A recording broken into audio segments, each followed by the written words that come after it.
माँ के नवरात्रि व्रत आप रख रहे हो, उन्होंने किस लिए अवतार लिया, जरा बताइए। कितने राक्षस उन्होंने मारे, गिन पाओगे?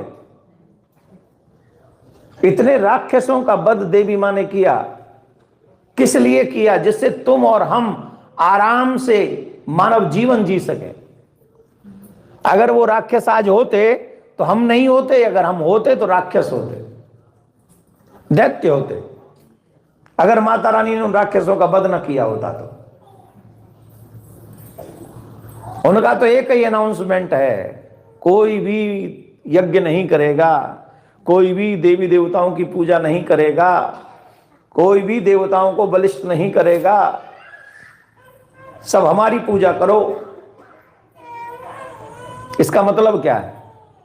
इसका मतलब सीधा सीधा है कि आपको अधर्म के रास्ते पे चलाना उनका दायित्व था। देवी मां का आवाहन इसीलिए देवताओं ने किया कि आप प्रकट होइए और आप प्रकट होकर इन दैत्यों का वध कीजिए। मुझे मालूम है कई लोग ये कहते हैं हमारे बच्चे मंदिर बहुत कम आते हैं, तो उनके बच्चे होंगे, उनको लाके प्रयास कीजिए। आपके घर में सनातन तभी जीवित रहेगा जब आपके बच्चे संस्कारी होंगे, आपके बच्चे धर्म को जानेंगे। अगर आपके बच्चे धर्म को नहीं जान पाए तो आपके बाद तो आपके घर में धर्म मर ही जाएगा। हाँ या ना? भाई धर्म वहीं तो जीवित है जहां धर्म के अनुसार जीवन जिया जाता है, आचरण किया जाता है, मंत्रोच्चारण किया जाता है, यज्ञ होम इत्यादि किया जाता है। और जिस घर में भगवान की पूजा ही ना हो, जिस घर में भगवान के मंदिर में आरती जलाने वाला, दीपक जलाने वाला ही ना हो, शंख बजाने वाला ही ना हो, मंदिर जाने वाला ही ना हो, और वो जाएंगे कैसे, वो मानेंगे कैसे, दीप जलाएंगे कैसे, जब तक वो धर्म को जानेंगे नहीं, धर्म में उनकी निष्ठा नहीं होगी।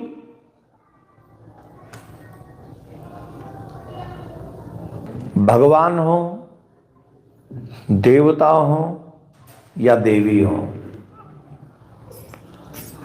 किसी भी अवतार का प्रमुख प्रयोजन होता है धर्म की रक्षा। क्या होता है? जो धार्मिक लोग होते हैं वो धर्म की रक्षा भगवान के, देवी के पदचिन्हों पर चलकर करते हैं, और जो अधार्मिक होते हैं वो मनमुखी जीवन जीते हैं। देवी भागवत का उद्गम वेद व्यास जी महाराज ने रचना करने के बाद वेद व्यास जी ने ही कहा जन्मेजय को, और उसमें देवी के गुणानुवादों को गायन किया गया है। हमने कई बार आपको इन विषयों को भागवत के माध्यम से भी बताया है। देवी भागवत के माध्यम से भी हम प्रमुख प्रसंगों पर प्रकाश डालेंगे। देवी का उद्गम, प्राकट्य किस लिए हुआ, क्यों हुआ? बोले जब राक्षस दैत्य वरदान मांगते हैं, तप करते हैं, और राक्षसों का एक ही स्वभाव है, वो मरना नहीं चाहते। राक्षस चाहते क्या है? बोले हम दीर्घायु रहें। माता रानी कैसे वध कर सकती है आप कल्पना नहीं कर सकते। एक तो ये समझ लीजिए, देवी भागवत सुनने के कुछ महत्वपूर्ण प्रसंगों को, उनकी कथाओं को सुनने से व्यक्ति का अमंगल का, देवताओं से भी जल्दी देवी प्रदान करती है कृपा, रिद्धि, सिद्धि, समृद्धि, बुद्धि। रिद्धि, सिद्धि, समृद्धि और बुद्धि अगर आपको चाहिए तो देवी मां की पूजा नवरात्रों में हर सनातनी को करनी चाहिए, उनकी कथा सुननी चाहिए। उनकी कथा आपको क्या दे सकती है आप सोच नहीं सकते। महिषासुर कौन है?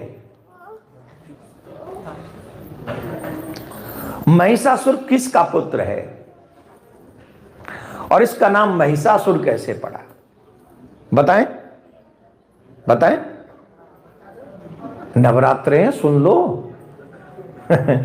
नवरात्रों में तो माता की कथा सुननी चाहिए, सिर्फ गरबाई थोड़ी करना है। गरबा से थोड़ी माता रानी प्रसन्न होगी, कथा सुनने से मां के प्रति और श्रद्धा होगी आपके मन में। जब हम कथा सुनते हैं तो जिस देवी देवता की भी कथा सुनते हैं उसके प्रति हमारी निष्ठा जागृत होती है और श्रद्धा जागृत होती है, और श्रद्धा से की हुई पूजा या मंत्र जाप कई गुना ज्यादा फल देता है। तो सुनो ध्यान से, एक रंभ और करंभ ये दो भाई थे। रंभ और करंभ ये दोनों भाई थे, और ये दोनों ही जो हैं एक ऐसा बलवान पुत्र चाहते थे जिन्हें हराने में कोई समर्थ ना हो। तो दोनों ने कहा कि तपस्या से सब संभव है, अगर हम तपस्या करेंगे तो सब संभव है। ध्यान से सुनिएगा प्लीज, बहुत महत्वपूर्ण है, बहुत महत्वपूर्ण। आज हमारे जीवन में तप नहीं रहा है, भजन नहीं रहा है, सत्य नहीं रहा है, जिसके कारण हमारे जीवन में शांति नहीं रही है, सुख नहीं रहा है। साधन बहुत है, साधनों की कमी नहीं है, साधन एक से बढ़ के एक साधन है हमारे पास में। शायद हमारे बुजुर्गों ने उतने साधन देखे भी, छोड़ो सोचे भी नहीं होंगे जितने साधन हमारे पास हैं, पर हमारे बुजुर्ग हमसे ज्यादा सुखी थे। हमारे बुजुर्गों ने हमसे ज्यादा शांति प्रिय लाइफ जी है। हाँ या ना, जवाब दीजिए। 6 बजे खा के सो जाते थे मेरे बुजुर्ग, सर्दियों में 6 साढ़े 6 बजे, 7 बजे लास्ट गए बिस्तर में। और हम और आप 12-1 बजे 2 बजे सो रहे हैं, फिर सुबह भाग रहे हैं, फिर उठ रहे हैं, फिर सो रहे हैं। जीवन को एक महाभारत बना के छोड़ा हुआ है हम लोगों ने, शांति नहीं है। अच्छा, अकाउंट में नंबर्स बढ़ भी रहे हैं, ऐसा तो नहीं नंबर्स नहीं बढ़ रहे, नंबर्स भी बढ़ रहे हैं और गाड़ियां भी बढ़ रही हैं, संसाधन बढ़ रहे हैं, पर मन अशांति भी बढ़ रही है, बीमारियां शरीर में बढ़ रही है, द्वेष मन में बढ़ रहा है, ईर्ष्या मन में बढ़ रही है। हाँ जी कि ना जी? तो वो क्यों सुखी थे और हम क्यों दुखी हैं? संसाधन हमारे पास ज्यादा है, सुखी वो थे। कोई तो रीजन होगा, क्योंकि उनके जीवन में परमात्मा का चिंतन था, भजन था, तप था, स्मरण था, सत्य था। हमारे जीवन से सब गायब है। कोई भी गांव में बुजुर्ग भी रहे ना, वो भी सबसे राम राम करते थे। हमने राम राम छोड़ के गुड मॉर्निंग, क्योंकि अंग्रेज बनना है? गुड मॉर्निंग करने, राम राम से क्या मतलब? राम राम कहेंगे तो लोग कहेंगे हिंदू है, हिंदू है तो। खैर, ये बहुत सारी चीजें। तो तप के माध्यम से, भजन के माध्यम से, व्रत के माध्यम से हम वो सब पा सकते हैं जो हम लोग खो रहे हैं।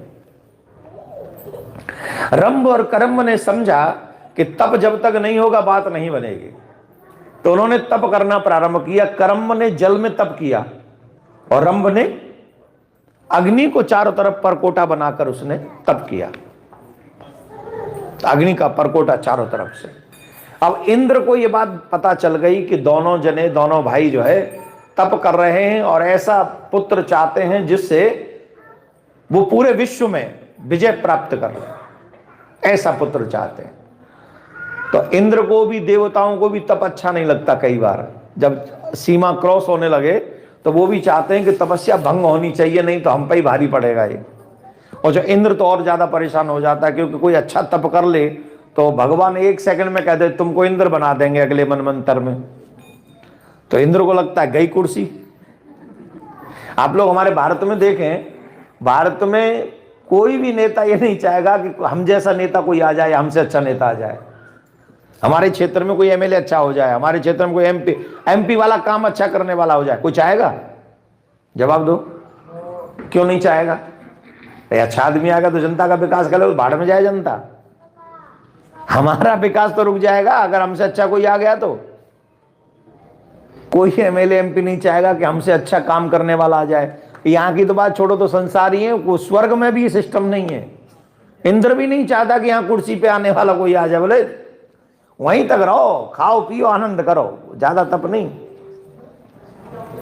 तो इंद्र को लगा ये तो बहुत कठोर तपस्या कर रहे हैं, तो ऐसा वरदान मांग भी लेंगे, और ये वरदान मांग के सबसे पहले आक्रमण हम पे ही करेंगे, बड़ा मुश्किल हो जाएगा। तो क्या किया जाए? छल से इंद्र जल में गया, मगर बन के उस करम्ब का पैर पकड़ा और उसे वहीं मार दिया। अब इस बात का संदेश जब रंभ को पता चला, रंभ को बड़ा कष्ट हुआ। रंभ ने कहा कि ये इंद्र बड़ा दुष्ट है, मेरे भाई को छल से मार दिया, बिना युद्ध किए ही मार दिया। अब मैं अपने प्राण नहीं रखूंगा, मेरा भाई मुझे छोड़ के चला गया। तो अग्नि के हवाले वो अपने प्राणों को करने लगा। इतने में ही अग्निदेव प्रकट हो गए कि ऐसा मत करो, ऐसा नहीं, आत्महत्या सबसे बड़ा पाप है। अब वरदान मांगो, क्या चाहते हो? बोले मुझे एक ऐसा पुत्र चाहिए जो पुत्र इस ब्रह्मांड को जीतने में समर्थ हो। देखो भैया, संतान तीन ही अच्छी, बेटा हो तो तीन तरीके का होना चाहिए, बाकी के तो सब ठीक है। बताएं कि नहीं? और समय हो रहा है ना, हमको बताएं, बता देता, बताएं। पहला, बेटा स्ट्रांग बलवान होना चाहिए, ऐसा बलवान महाराणा प्रताप की तरह के स्त्रियां बने, इतिहास बने, गुरु गोविंद सिंह जी की तरह लोग इतिहास गाते रहे, जब तक पृथ्वी रहे लोग इतिहास गाते रहे। या तो इतना बलवान होना चाहिए, या फिर दानी होना चाहिए राजा बलि की तरह, कि जब तक संसार रहे दुनिया चाहे सनातनी बलि को नहीं भूल सकते। भूल सकते? आप जानते हो कि नहीं राजा बलि को? कौन कौन जानता है राजा बलि को? अरे जो जो जानते वो हाथ उठाओ, हमें भी तो पता चले कनाडा में जानते कि राजा बलि जिन्होंने भगवान को 3 पग भूमि दान दी थी, हाथ उठाओ जो जो जानते हैं। यू डोंट नो राजा बलि को? तो हाथ तो नहीं उठ, अच्छा वो कोई नहीं। आप लोग जानते हैं, जबकि ना वो आपकी फैमिली के ना मेरी फैमिली के, हिस्ट्री है ना। इतना दान किया कि कोई भुला ही नहीं सकता। या तो बलवान हो, या फिर दानी हो, तीसरा या फिर भगवान का परम भक्त हो। माता पिता का भी भक्त हो तो चलेगा। श्रवण कुमार को भी आप सब जानते होंगे, जानते हैं कि नहीं? दूसरा श्रवण कुमार नहीं हुआ तो माता पिता के ही भक्त बन जाओ, या भगवान के भक्त बन जाओ। ध्रुव, प्रहलाद, मीरा, नरसी की तरह। मीरा भी आपके घर की नहीं, ध्रुव भी आपके घर के नहीं, प्रहलाद भी आपके घर के नहीं, पर हम सब जानते हैं उनको। या तो मां किसी योद्धा को जन्म दे जो देश और धर्म की रक्षा कर सके, या मां ऐसे दानी को जन्म दे जो धर्म और देश समाज की सेवा के लिए अपना सर्वस्व दान कर सके, या फिर मां ऐसे पुत्र को जन्म दे जो भगवान के लिए अथवा माता पिता के लिए अपना पूरा जीवन समर्पित कर दे। 3 प्रकार के पुत्र अगर मां जन्म देती है तो वो मां भी अजर अमर शास्त्रों में, इतिहास में हो जाती है, इसमें कोई संशय नहीं। रामचरितमानस में तो लिखा है मेरे प्यारे, पुत्रवती जुवती जग सोई, रघुपति भगत जास सुत होई, न तर बांझ रहे बांझ बेहानी, राम विमुख सुत ते बड़हानी। मां वही कहलाने योग्य है जिसके गर्भ से, मां के गर्भ से कोई भगवान का भक्त उत्पन्न होता है। अगर भगवान का भक्त उत्पन्न न हो, दानी उत्पन्न न हो, योद्धा उत्पन्न न हो, तो उससे तो अच्छा है कि उसके गर्भ से कोई संतान ही उत्पन्न न हो। काहे कष्ट पाए फिर? 9 महीने पेट में रखना कोई आसान बात नहीं। मां जानती है दर्द क्या होता है, कि बेटा नहीं जानते, बेटियां नहीं जानती। बेटियां तब जानती हैं जब मां बनने वाली होती हैं, बेटा भी तब जानते हैं जब मां बाप बन जाते हैं। पर वो कष्ट तो पिता नहीं समझ पाता जो मां को होता है। इसलिए ये 3 प्रकार के पुत्रों को पाकर मां बाप धन्य होते हैं। तो इनकी इच्छा थी कि मेरा पुत्र एकदम स्ट्रांग होना चाहिए। बोले ऐसा ही होगा, पर पुत्र होगा कैसे? विवाह तो अभी हुआ ही नहीं। रंभ ने कहा हमारा विवाह तो हुआ नहीं, पुत्र कैसे होगा? तो उन्होंने कहा कि देखो भाई, तुम अब यहां से जा रहे हो वरदान लेके, वापसी में जब तुम जाओगे और जिसको देखकर भी तुम्हारा मन आसक्त हो जाएगा, वो तुमसे विवाह करने के लिए या संतान उत्पन्न करने के लिए एग्री हो जाएगी। ये हमारा आशीर्वाद है। अब देखो क्या कहा कि जिसको भी तुम चाहोगे वो आसक्त होकर, तुम जिस पे आसक्त होगे विवाह तुम का संतान उसी से होगी। अब बहुत दिनों से तपस्या में लीन थे, हजारों वर्ष बीत चुकी थी। अब जब वापस आ रहे थे तो वन में होके आ रहे थे। अब कैसे एक्सप्लेन करूं मैं इसको, करना तो है, कथा तो यही है। एक महिषी, महिषी समझ गए, भैंस, बफेलो, हाँ तुम्हारी अंग्रेजी में बफेलो।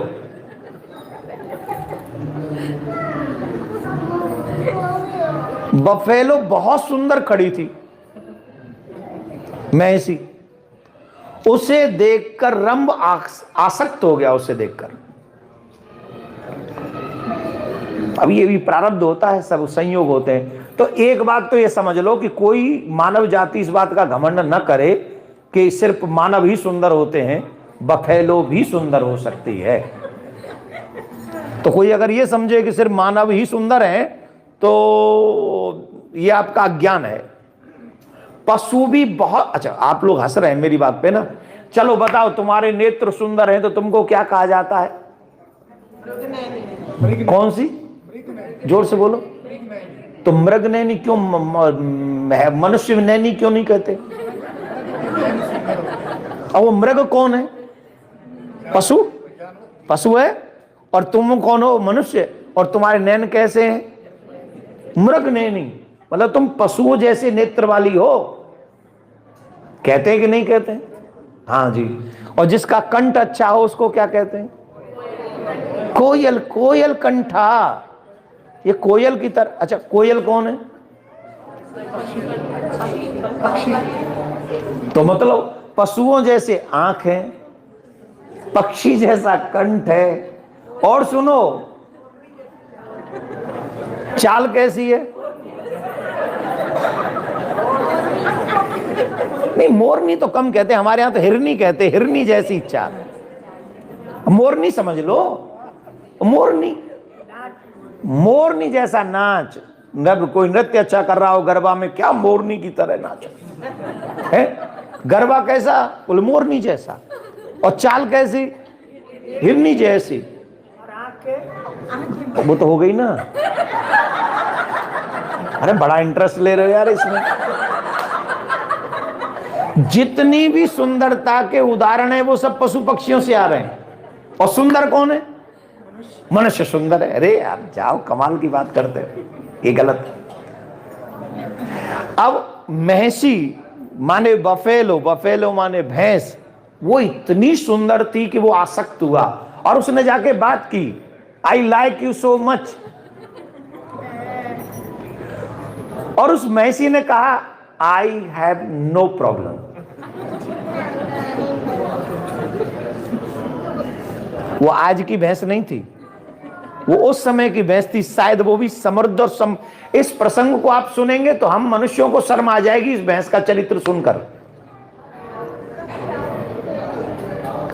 तुम्हारी कसम डायरेक्टर साहब, कसम से हम मनुष्यों को शर्म आ जाएगी अपने ऊपर।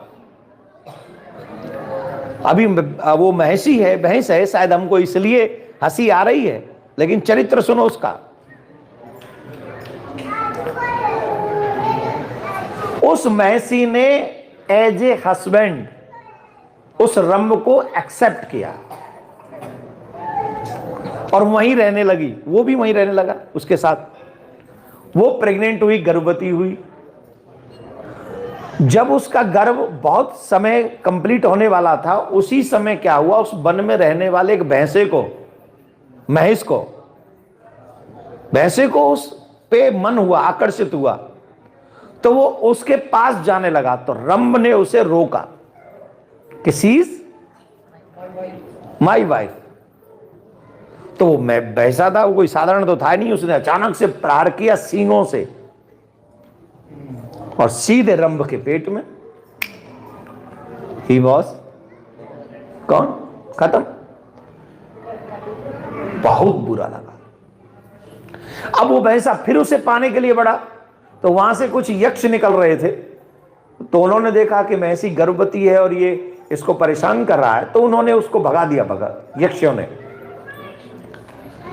लेकिन उस भैंस ने कहा कि प्लीज हेल्प मी। अब सुनना जरा उसका चरित्र ध्यान से। और आज के हर मनुष्य को अपने आप के भीतर झांकना चाहिए इस कथा को सुनने के बाद। ये जो लोग कहते हैं ना कि लिविंग रिलेशन में हम रहेंगे, हम हस्बैंड के संग भी रहेंगे, हम प्रेमी के संग भी रहेंगे, और हम ये सब नाटक जो चल रहा है आजकल। चरित्रहीन मनुष्य कभी भी देश का और समाज का निर्माण नहीं कर सकते। ये बात माननी ही पड़ेगी हमको। मनमाना जीवन जीने वाले लोग इस समाज के लिए वरदान नहीं हो सकते। वो कभी भी उस समाज का निर्माण नहीं कर पाएंगे। हम भारतीय हैं, हमारे यहां तो पशु पक्षी भी धर्म की मर्यादा का पालन करते हैं। अब सुनिए, उस भैंस ने कहा कि प्लीज हेल्प मी। बोले क्या हेल्प चाहती हो? बोले एक चिता बना दीजिए, ये मेरे पति चले गए हैं, मुझे इनके साथ सती होना है। क्या होना?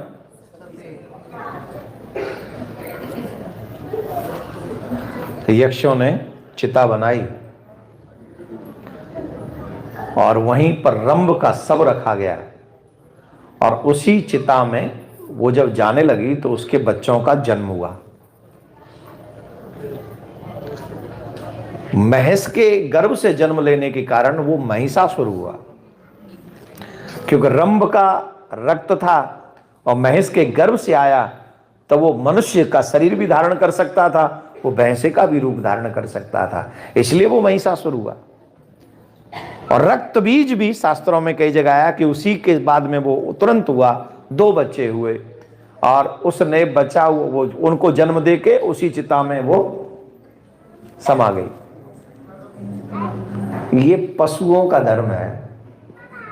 जब हम प्रारंभ में पढ़ रहे थे कि वो महेश पे आसक्त हुआ, तो काफी लोग हंस रहे थे, लेकिन इस चरित्र से पता चलता है कि वो महेश के रूप में थी, पर साधारण नहीं थी। वो भी कोई तपस्विनी सत्यवादिनी रही होगी, जिसके गर्भ से ऐसा वरदानी बलवान महिषासुर जैसा पुत्र उत्पन्न हुआ। महिषासुर कोई साधारण नहीं था, सिंपल नहीं था।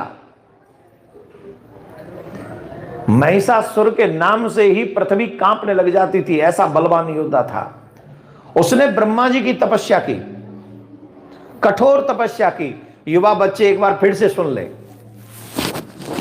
आप साधना करके कुछ भी प्राप्त कर सकते हैं।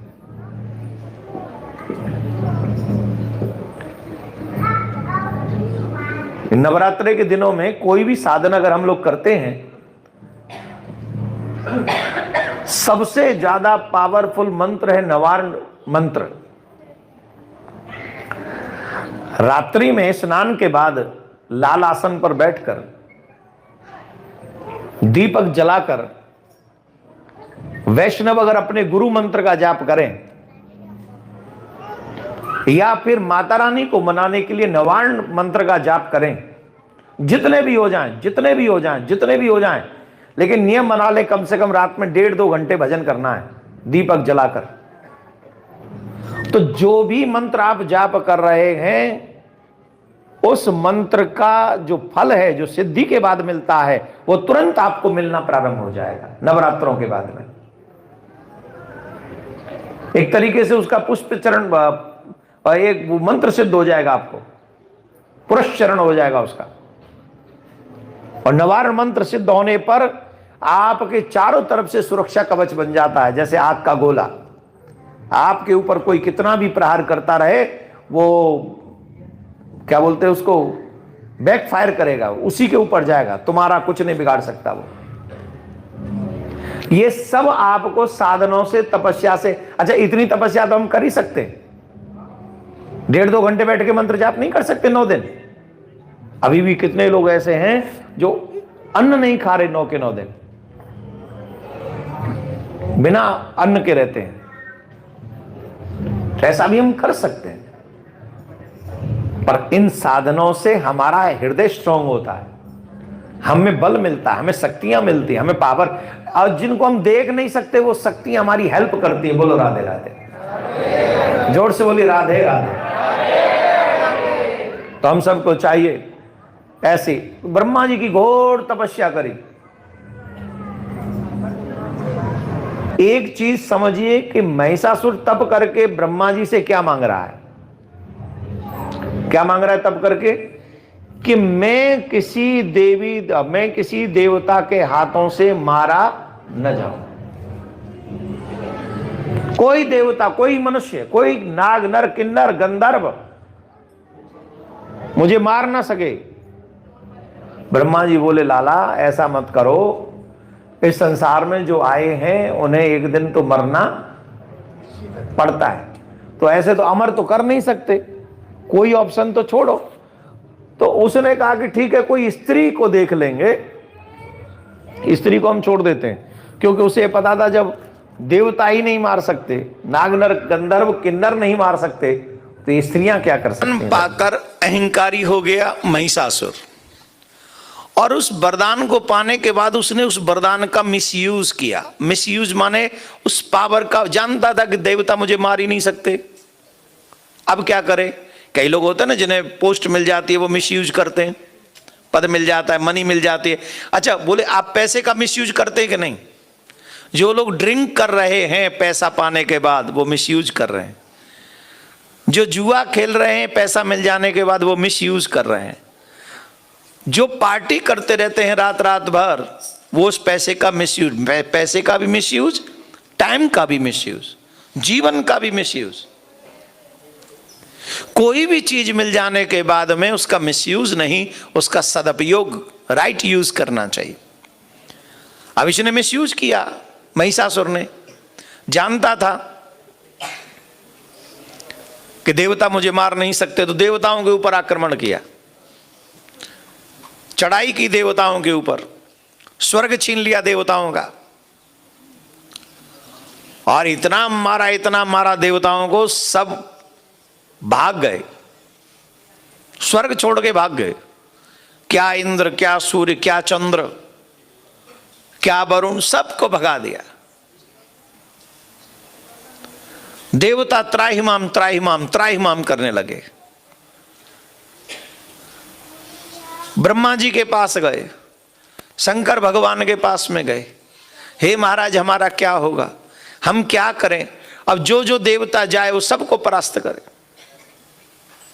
सबको परास्त करे, और सबको परास्त क्योंकि वरदान है। ऐसा नहीं है कि मार नहीं सकते, लेकिन ब्रह्मा जी के वाक्य मिथ्या नहीं कर सकते। हम लोग जो बात बात पे झूठ बोलते हैं ना, ये भी पाप है।